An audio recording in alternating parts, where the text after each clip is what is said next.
Making sure an image is properly exposed is really important to making sure that your subject looks good in your image.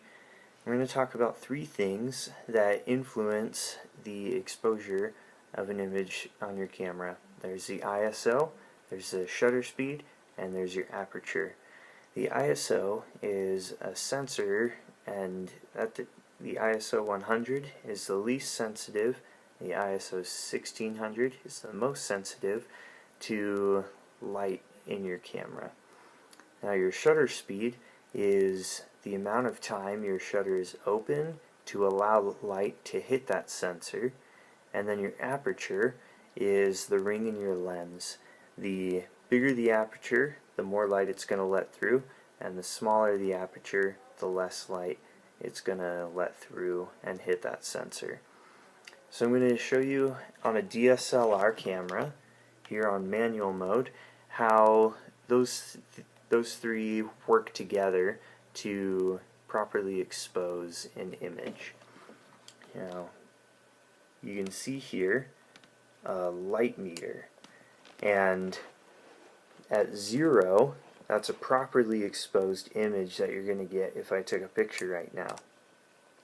As you can see, when I move my shutter speed, the faster my shutter speed, the less light is going to go and hit that sensor, and that's why it goes down to the -2. And the longer my shutter speed is, the more light it lets through. You also can adjust your aperture. The bigger the number, the smaller the aperture ring in your lens, and the smaller the number, the larger that ring. And so the larger the ring, the more light comes through, as I explained earlier.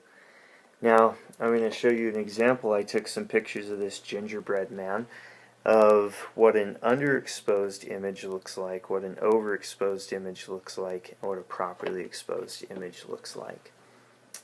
This was with that light meter right at 0. You can see it's properly exposed, it looks good, and you can see all the details in the gingerbread man.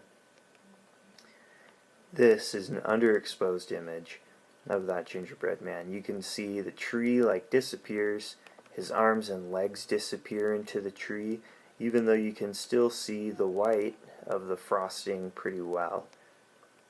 You have the overexposed image here.